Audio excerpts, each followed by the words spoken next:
Vamos falar nesse vídeo um pouco sobre como surge a filosofia na Idade Moderna.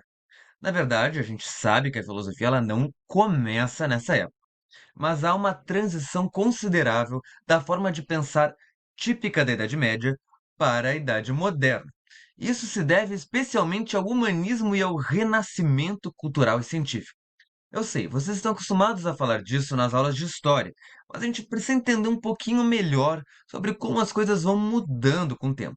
Não pretendo me alongar, a aula será curta, mas vamos então direto ao que importa. Porque olha só, o primeiro cara, na verdade, a utilizar o termo renascimento para falar de uma retomada de um estilo clássico foi em 1550, foi o Giorgio Vasari.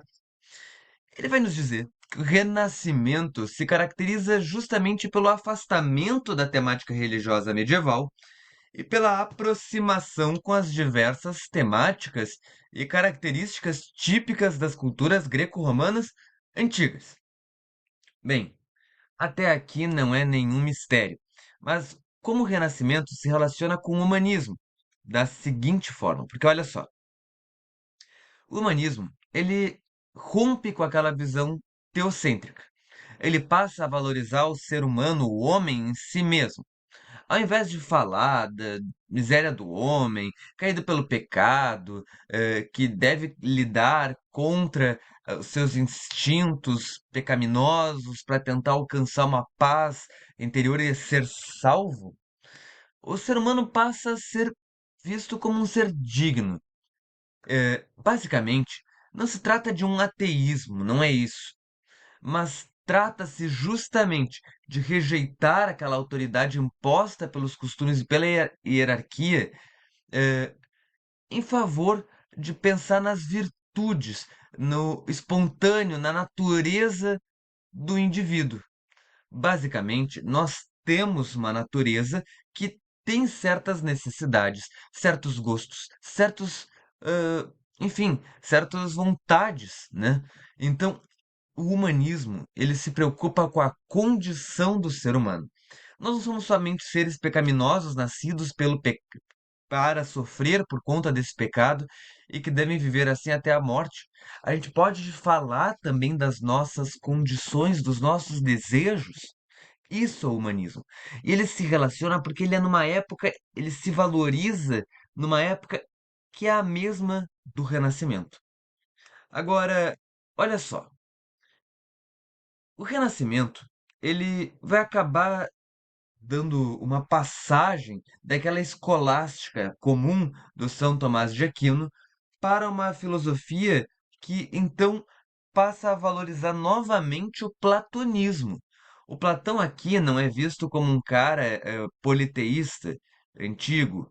Ele como um grego com outros valores, ele é visto como um grande poeta, como um estilista da língua grega, como uma pessoa, um dialético, né, que falava, né, da sua teoria do mundo das ideias, enfim. Então, o Platão volta a ganhar espaço. E aquela visão eh, metafísica cristã que mistura Aristóteles a São Tomás de Aquino passa a perder espaço, tá?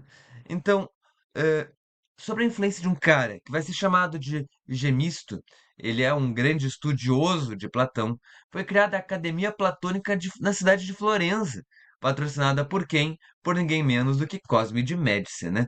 Um mecenas que pratica mecenato, um cara que banca artistas intelectuais da época. Então, essa academia, ela passa a falar da dignidade do potencial do ser humano. Não é só a miséria do ser.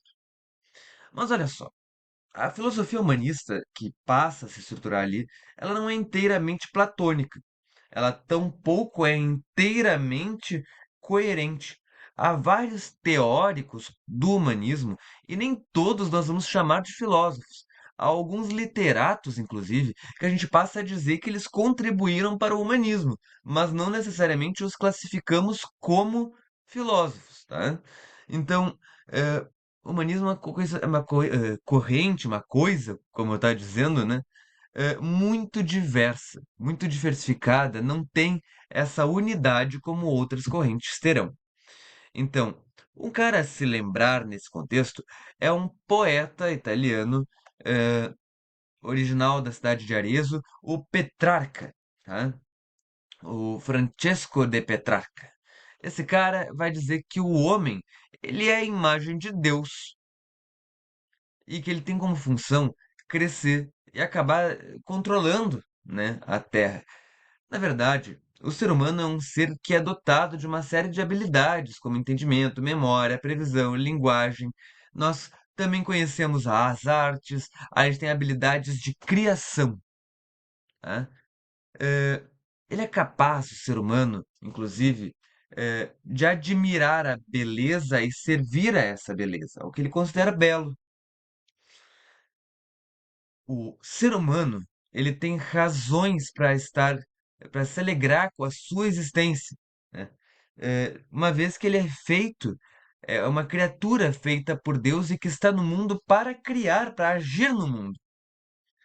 Reparem, ele mantém ainda uma religiosidade, né, muito forte. O Petrarca, ele viveu no começo do período renascentista, né? Mas ao mesmo tempo ele está dizendo que o ser humano é um ser que tem habilidades próprias suas e que ele deve agir e deve considerar que está tudo bem ele ter essas habilidades e ele agir no mundo. Não é uma questão de pecado, tá? Agora, um outro cara, também deste contexto, um pouquinho depois, né? Ele viveu logo depois do Petrarca falecer, né? O Manete. O Manete, ele vai retomar alguns aspectos que fazem com que a gente entenda o ser humano ser uma condição superior do que na Idade Média se falava. Ele diz que, por exemplo, o fato da gente caminhar retos, né, é um sinal de que nós somos superiores aos outros animais e que nós somos justamente próximos a Deus, tá? Somos um milagre da criação divina, né? Eh, Ele, na verdade, ainda mantém uma valorização considerável do filósofo medieval, que é o Santo Agostinho, que, por sua vez, era influenciado, por Platão, né?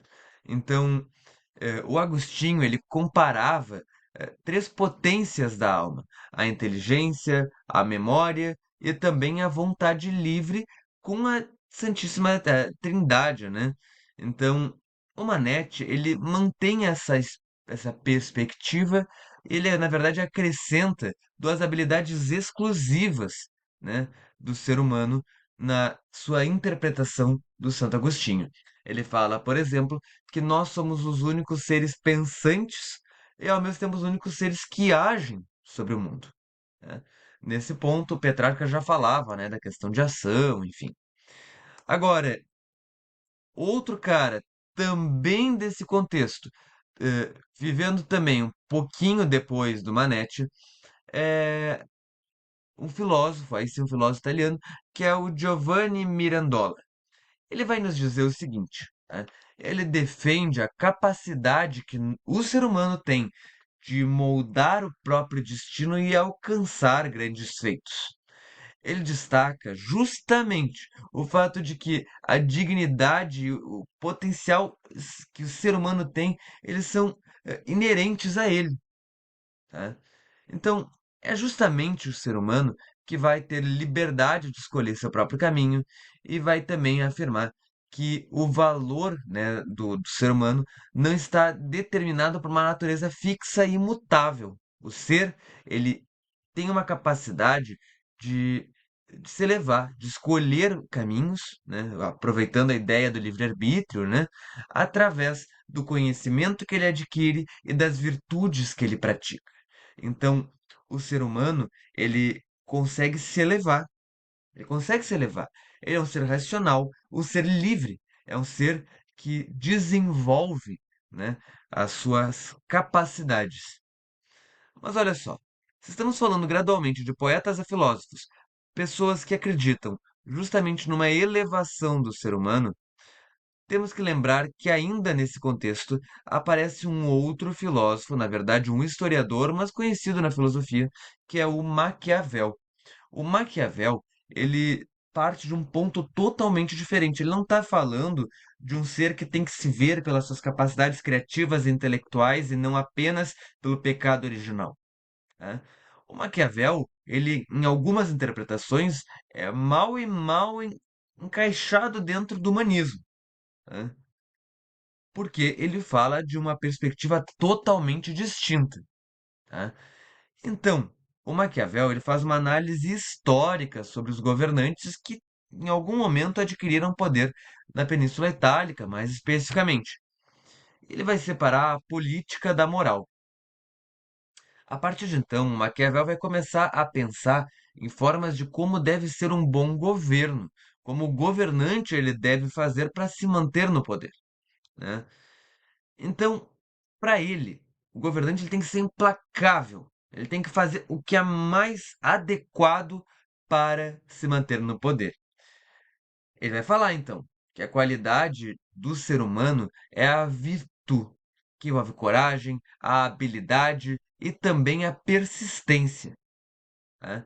E isso o governante deve ter para poder estar ali numa situação de poder.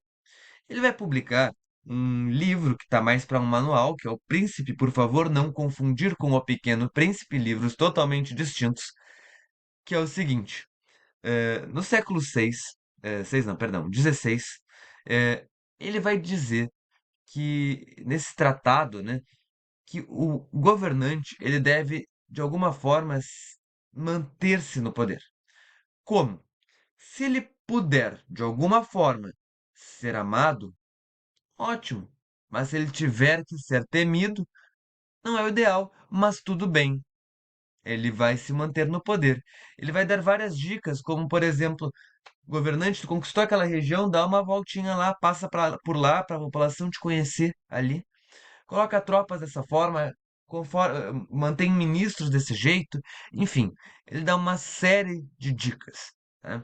Mas essas dicas, elas fogem totalmente à ideia de valorizar as condições do ser humano, de, eh, de entender a sua liberdade, por aí vai, porque ele, na verdade, está dando dicas que muitas vezes vão contra isso, tá?